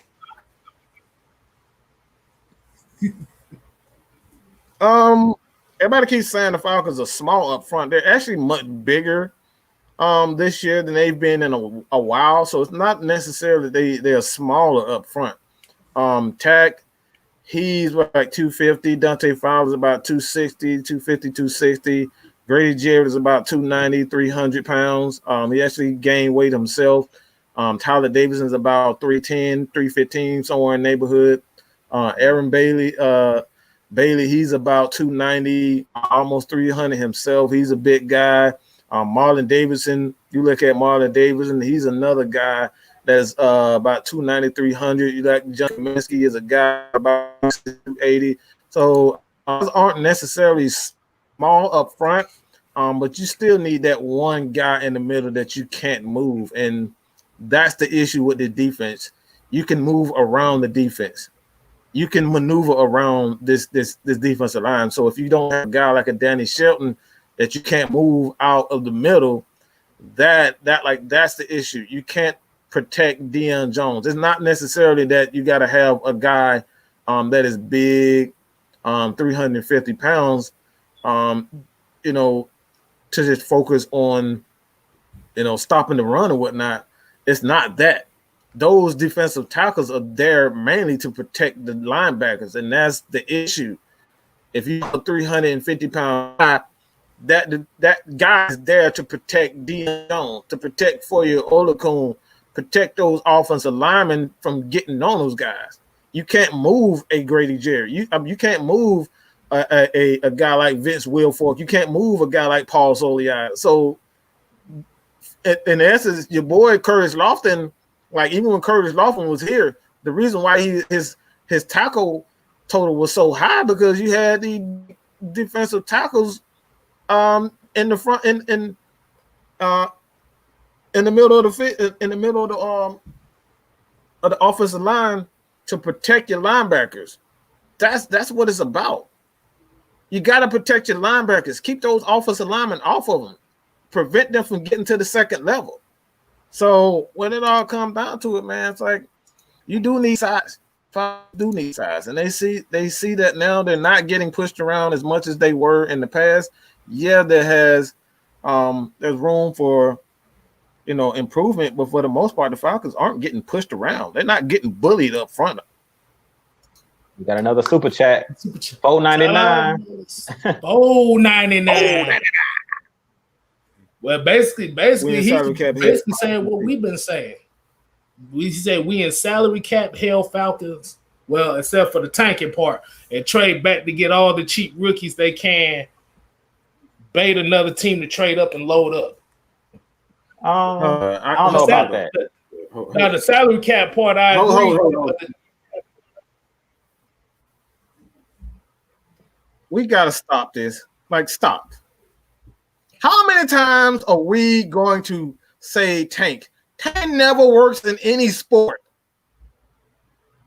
Philadelphia been tanking. Trust the process. And you see what they at now? Ben Simmons is on the trade block. Joel Embiid is on the trading block. Trust the process. That's what y'all want to do? The Browns have been tanking for 30 years. And they still garbage. Dolphins. They ain't been since Dan Marino retired. 40 years since Dan Marino did anything. They still ain't crap. They ain't been nothing since the damn 70s. They've been tanking for years. Where they at? Where they at though? The bad news bears. Tanking does not work. It does not work. Tanking does not work. You see what tanking did for Cleveland? They got LeBron James, and they couldn't do anything. LeBron said, guess what? Forget this crap. We can't build a damn team, so I'm leaving. I'm taking my talent to South Beach. Why? Because tanking doesn't work. It does not work, people. What are you guys are getting this from? These are dreams and hopes. This is not Madden. Tanking does not work. It does not work. I agree with you. You forgot one team, Mike, the New York Jets. They ain't been nowhere since Joe Namath. Yeah, man. Yeah, man. Like tanking don't work. Yeah, tanking don't work. Ask Cleveland. They 30 quarterbacks in from tanking. Exactly. Like I said, they got stop. They thinking they trying to think basketball tanking is the same as football. Football players can't. You can't tank in football if you try. I wasn't getting necessarily on you. It's most. I've been seeing this. We've been seeing this all over the place. We need to tank for Trevor and all this type of stuff. Like, yeah, Trevor may be something, but let's say if he does, we do get him. You still got to address the defense. You still got to get around him. You know what I'm saying? Go ahead, man. Go ahead. Well, I'll see. Yeah. Woosah. But yeah, like I said, tanking in football is impossible. You can't tank. Like I said, that sets a bad message for your team anyway. Like, the only way we're gonna be good is we're gonna lose a bunch of games to get one player. Then like the rest of your players on your team gonna be looking like, well, we playing for him. All he gonna do is only way we're gonna get good is we're gonna lose games. Exactly. That mentality doesn't work for football players. You can do it in soccer, baseball, basketball, whatever you want, but football damn sure ain't working. Mm-hmm. It's two reasons why tanking don't work. You mess around there and not go 100% out there on that football field, you mess around and get hurt. Exactly. And another reason that tanking yeah. you get hurt. And another reason that tanking doesn't work is because once you tank, you still got to draft the right players. And that's why I give John Gruden and those guys credit. When they let go of those guys that they let go, the guys that when you draft a guy, you never know if this guy's gonna pan out in the league. So you can have all the draft picks you want. You can have 10 first-round draft picks in 1 year. But if you don't draft the right guys that fits your scheme, because sometimes it's not even about the player not being talented. They have to fit the scheme that you're playing. And that's the biggest thing. We always talk about Vic Beasley. If you draft a great player, but he doesn't fit the scheme you're playing, look at Josh Norman, for example. He was in Carolina balling. But then he got that big payday from the Redskins, and he was never the same because he didn't fit that scheme. And sometimes I think players kind of get the big head, and I'm always pro player about getting your money, but sometimes it makes you look bad when you go to the highest bidder, but that team doesn't play a scheme that fits your play style. Because then you kind of revert back to being like, it almost looks like you stole money. Like Josh Norman is a quality corner. It was just, he went to a scheme that he didn't fit because he was going after the money. And he really should have tried to stay in Carolina. He possibly would have had to take less money, but that scheme was perfect for him. Because if you guys remember when he was in Carolina, he was a Pro Bowler, but he's never been the same ever since he went to Washington, and now he's in Buffalo. But it's all about fit, scheme, and it's about drafting the right player. Like I said, you never know. When you drafting a guy, just because a guy's good in college, you never know how he's going to do in the NFL. And that's my whole thing with Marlon Davis. We don't know right now what Marlon Davis is because we ain't seen him enough out there. We don't have enough tape on him. It's the same thing when you go into that draft and you're picking guys. It don't matter how high you pick them, they got to pan out eventually. And you never know. You might roll snake eyes. You never know. Just like you said with Josh Norman, you also remember that front seven, that Carolina front seven is one of the best front sevens in the league. So they hid all his inabilities. Yeah, they all hit the his weaknesses was hidden. Exactly. Well, they started going, and when he took that money, and just Buffalo just a couple weeks ago, he was Superman in that hole when he ran up against Derrick Henry. Yeah, man. So like you said, that scheme and that fit is the number one thing. Like I said, you can get a Trevor Lawrence, but he may not fit your scheme, or you can get a Jared Lorenzen who might fit your scheme, and you might win more. So at the end of the day, your scouting department and your coaching staff and your GM all has to be in one accord. It can't be, I want this guy, but I want this guy, and I want this guy. Everybody's got to be together. Exactly. Okay. Hey. Well, we're at the part of the show where we're about to hit the 2-point conversion. Not 1, but 2-point conversion. Who wants to go ahead and kick it off? Hey, man, I'll kick it off because I never do. So let me go ahead and kick this off real quick. It's going to be real fast. Thursday night. This is for this Thursday night game against Carolina. We know what we need to do. We faced them already. This is the revenge game. We go down or go up to Carolina. We already know what we got to do. We know the scheme that they play. They play the cover 3 just like we play the cover 3. We know what we're going to have to do on offense. Run the football consistently, play for 60 minutes, as K-Styles always say. And the coaching has to be smart in this game. We have to play smart. We can't come in there with preconceived notions, as we've been talking about. I hope that they actually are watching this. Most likely not, but hopefully somebody gets this tape to them. We can't come into the game with preconceived notions of this is what we're going to do. We're not going to make no in-game adjustments because trust me, Carolina is going to do something different in this game than they did last game. They got nothing to lose. They're a young team, and their coach is an offensive-minded coach. So they're going to try to do some different things in this game, but we pretty much know what they do on defense. So with our offense, we got to hit on all cylinders, but it has to start with the running game. And I want to see some creativeness out of the running game. Hopefully we don't come in here and just run up the gut. first down, run up the gut, second down, run up the gut, third down, play action pass. Like, we got to mix it up in this game. But I really think that we got a great chance of winning this game. I really think that a lot of teams are going to be sleeping on us, even though Carolina is one of those teams that's a rivalry game. I think that they're kind of sleeping on us because since Raheem Morris has taken over, this team look completely different than when we faced Carolina. So I hope they're ready for some guys to be out there hit. Because on the defensive side of things, I don't know if you guys are noticing, but the defense played a lot better. Even in the running game, I went and looked at the stats from last game.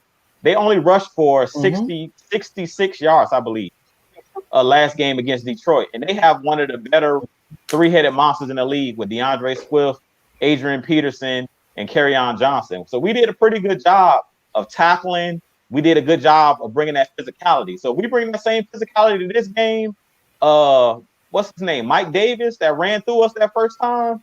He got another thing coming in this game because them guys are playing physical. So if we do our thing, we come and we play physical in this game, and we are smart with our coaching. We're not just going for it and coming in the game with these preconceived notions. We should win this game handily. I really think the Falcons are going to win this game handily. We're pissed off. Matt Ryan and those guys are ticked off about this last game. And we know that the refs really screwed us with a lot of the calls this last game. As much as I don't like to bring the refs and the zebras into it, we got robbed. We got hosed in a lot of calls in this last game. So I really expect in this game against Carolina, I think those guys on the short week are really going to be motivated to prove that last week was a fluke. And I'm gonna leave it at that.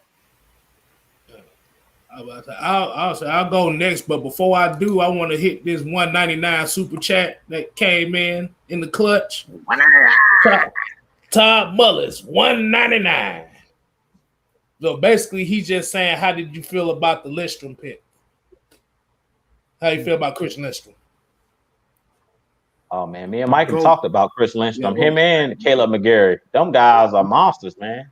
Especially when you allow them to be physical. That's why I keep saying, like, we have to run the football. Even when you're not getting a lot of yardage, just let those guys go up and be aggressive. These guys are 300+ pound guys. Let them go forward instead of backwards. It's always to be aggressive. How can you be aggressive backpedaling in pass protection? You can't be aggressive like that. The way you be aggressive, you run at them, punch them in the mouth, go at them. Like, one thing I like about the Rams, everybody talks about Sean McVay and his passing game and stuff like that being soft. If you watch Monday Night Football, they was trying to punch the Bears in the mouth. I put it on my Twitter. They punching the Bears in the mouth right now. Like, they swinging back. They were running with that kid Brown. He was running right at them guys. Even though the Bears had one of the better defenses, they were running right at the teeth of that defense, and he was letting his offensive line be aggressive. So you can only be aggressive going forward. Don't have these guys going backwards the whole game on their heels. When you're trying to pass protect, you're on your heels. But when you running, you running the ball, you're doing what football was made to do: move another man against his will, push them guys around, and that's what Caleb McGarry and Chris Lindstrom like to do. Them guys like to bully the defensive line. So let them guys be bullies. Let them guys go forward and let those guys be aggressive. You can't be aggressive. The reason that a lot of people say the Falcons are a soft team is because Dirk Cutter want to throw the ball all over the yard all the time, and he don't want to run the football. If you run the football, that's how you punch a defense in the mouth. That's how you wear them out. You don't wear them out in the passing game when you're throwing the ball over their head. You wear them out in the trenches, and you make them quit. Well, I'm gonna appreciate everybody tuning in tonight with the Atlanta Falcon Nation family, with the heavy hitters. Make sure you follow everybody's handles. Hold on, I'm gonna get it right. Jew Talk Sports. Maggie T. Mad Mike over there. If I can get the pointing right. And K Styles here. But all I want to see the same fight. I want to see the same aggression. I want to see the play calling better. Like I said, the coaches can, like I said, I don't want nobody comfortable in this game. That's all I want to see. I don't want to see no comfortable. I want to see everything like everybody's job is on the line. Because the trade, like I said, Matt Ryan had to address the trade rumors. He said he wants to be here and he ain't going nowhere. Julio said despite 1-6, he ain't going nowhere. So y'all can kill that now. They said they in it for the long haul. no matter what season it is. Now, I'm just gonna leave it at that. Like I said, I ain't worried about no playoffs, none of that stuff. I just want some consistency. Okay. Well, I guess I'm a clean house a little bit. I appreciate everybody tuning in. Matt Mike Sports, you talk sports, just K Styles. Let me get mine in, Mama. Let me get mine in, Mama. I gotta get my two. Oh, I gotta get my two in. I got to say this. I got to say this, man. Well, I'll be right back. Let me say this. Yeah, just take a couple minutes. Because this yeah, I got to say this. I got a bone to pick with a few people. All right. What y'all don't know here, Atlanta Falcons Nation, we do things a little different here.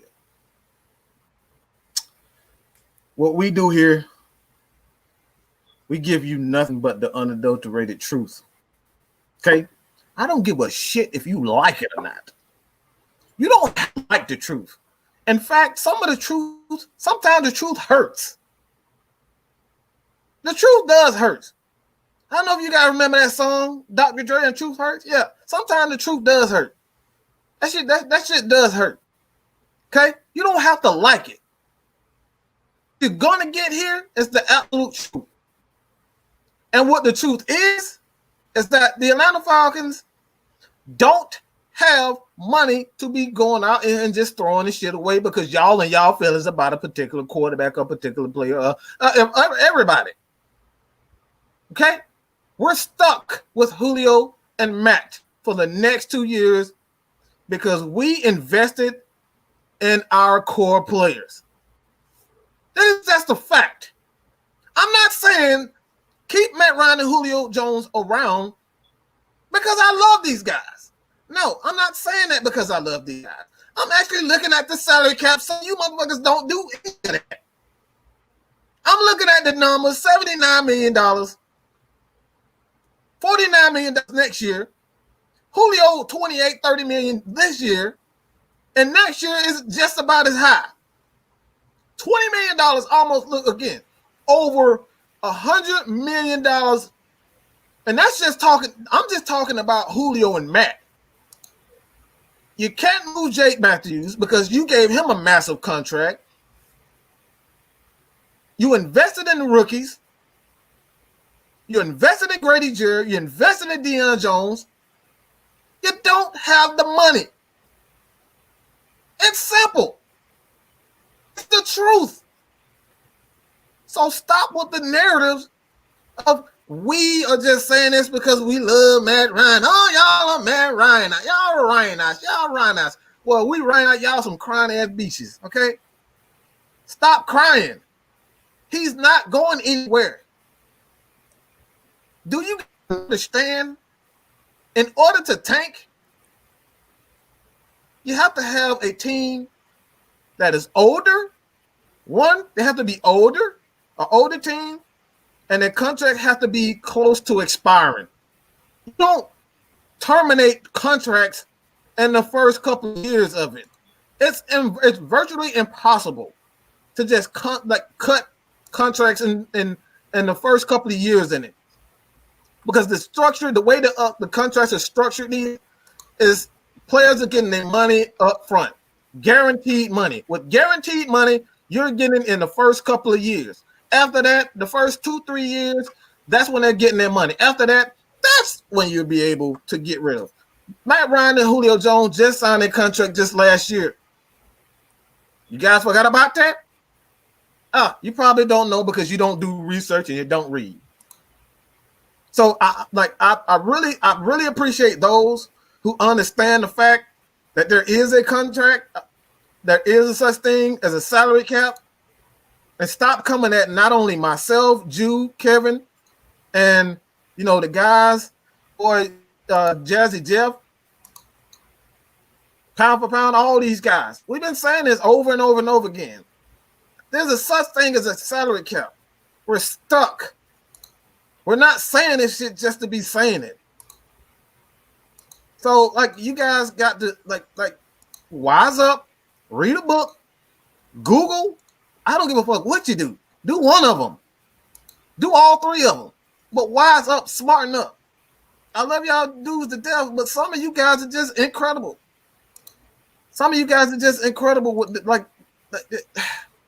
look, we're in salary cap hell. We can't. It's virtually impossible for us to tank and rebuild.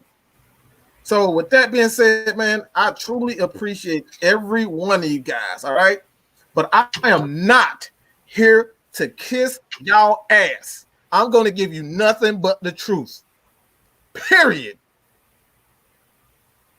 I'm not the Falcoholic. I'm not all these other people. I'm not ESPN to give y'all stories and headlines because y'all want to be satisfied. That's not what you're going to get here. Period, point blank. And that's all I got to say about that, man. And like I said, I got to get that off my chest because I'm seeing a lot of people just coming up here hating. I don't know what I'm talking about. We don't know what we're talking about. Maggie don't know what she's talking about because she is female and all that shit. They all don't know what y'all talking about. We're going to get you nothing but the truth and the facts over here. And I know I'm going to cursed out by Maggie by the end of this show. But I had to get that out, man. I'm tired of seeing all this. Y'all just saying my this bad. because of Maggie. I'm sorry. That's like I said, I got a whole bunch of multitasking going on and some things going on in the house. So my bad. That was me. So you ain't gonna get cussed out today. Maybe tomorrow. Some of these fans about to get cussed out though. I'm looking at one. Hey, Mark, oh no. Let me say this. I want to say this. Okay, Mark 504. You a Saints fan, and you're trolling. You're watching a Falcon podcast. So they ain't got nothing. Where's your Saints podcast so we can watch? I mean, you can troll us all you want. You not gonna stop us from not being Falcon fans. Falcon fan. We're gonna follow him. Where you at, 504? Oh, I'm looking at him right now. He got the only two videos I've seen on his channel is some mobile game from last year. I don't see no Saints. I don't see no Saints. Nothing. Ain't following no Saints sites or anything like that. So yeah, like I said, you can keep trolling. You can keep trolling us. You won't. Like I said, you're building our platform, but you're a Saints fan and you're building a Falcon fans platform. Appreciate your view. So we appreciate the view. So you keep talking. You keep talking your shit. You love us. Yeah. You probably a 13, 14-year-old that just want to troll. Well, on that note, I appreciate all the fans. I'm seeing all kinds of fans in here. To be so it's really kind of appreciated. Oh, look, I'd rather be. They be trolling. Some of them be giving us props and everything. So I appreciate every last hater, supporter from any team. But let's go ahead and clean house. Everyone wondering where can you go and kind of chat after the fact. We do have a Discord, Atlanta Falcons Nation. I'm gonna put the link back in the chat. Make sure y'all follow that. I be in there too. You know what I'm saying? So if y'all want to talk some football, y'all just want to, after the fact, post game, anything, go in there and talk your shit amongst other Falcons fans. You know what I'm saying? So appreciate y'all. Make sure tomorrow you're watching ATLian Sports Zone, same time, 8:00. It's Big Low Country and Mr. Terror is Photo 4. So those guys right there, they great too. With that film breakdown by Low, Madden by Mr. Tonio. Yeah, I will get something else right there. It's like a different show every day. every day. Mm-hmm. I appreciate y'all tuning in for each and every show. And then right after that, make sure y'all check out this some Lust Exchange. It's unrelated. I'm gonna go ahead and put my cheap plug in there. Little kids, stay away. Please stay away, little kids. Lust Exchange is not for the babies. You got to be 18 and older to watch, because there you go. What in the world? Because you do be saying what in the world on my show. So y'all make sure y'all tune in that after Mr. Sports Zones right here, Mr. Big Low Country Coach. Hey, I'm gonna say one more thing. Rather be a fake Will Smith than a Jesse Smollett looking motherfucker.